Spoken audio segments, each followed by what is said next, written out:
isu kekayaan Presiden pertama Indonesia masih terus diperbincangkan. Menjabat sebagai pemimpin Indonesia dari tahun 1945 hingga 1967, Soekarno seringkali dipercaya memiliki banyak harta, termasuk sejumlah ton emas.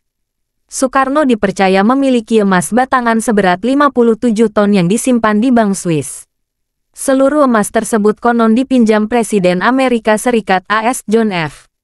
Kennedy pada 1963 untuk pembangunan Paman Sam. Jika mengacu pada data-data sejarah, tampaknya Soekarno tidak memiliki harta sebanyak itu. Fakta sejarah memaparkan bahwa selama menjadi presiden Soekarno hidup kesulitan. Hal ini diungkap oleh Soekarno sendiri dalam wawancaranya kepada jurnalis AS, Cindy Adams. Soekarno menyebut kalau gajinya selama jadi presiden hanya $220. Dia pun tidak memiliki rumah dan tanah. Karenanya, wajar apabila dia hidup dari istana ke istana yang dimiliki negara.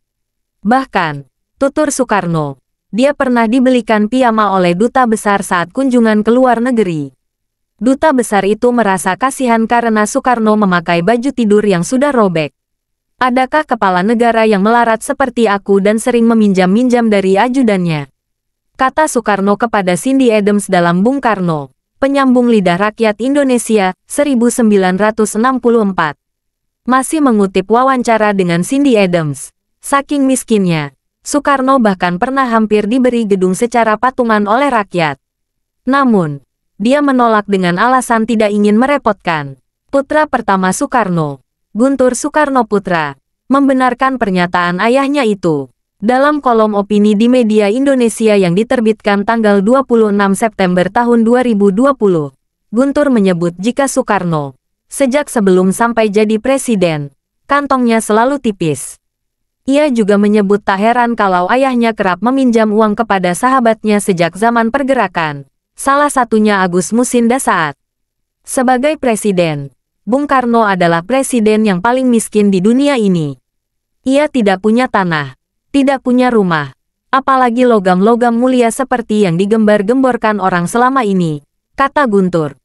Sejarawan Indonesia, Ong Hok Ham, juga membantah rumor harta segunung Soekarno.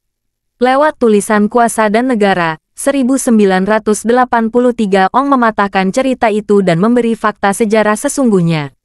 Salah satunya terkait cerita Soekarno mewarisi kekayaan kerajaan Mataram Islam. Kata Ong, tidak mungkin ada seseorang mewarisi harta dari kerajaan kuno.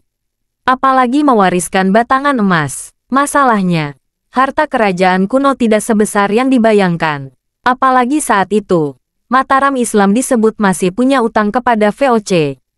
Ong juga menyebut kalau kisah harta Soekarno sebenarnya bisa dipatahkan dengan argumen sederhana. Jika punya emas, seharusnya Soekarno tidak melarat hingga akhir hayatnya.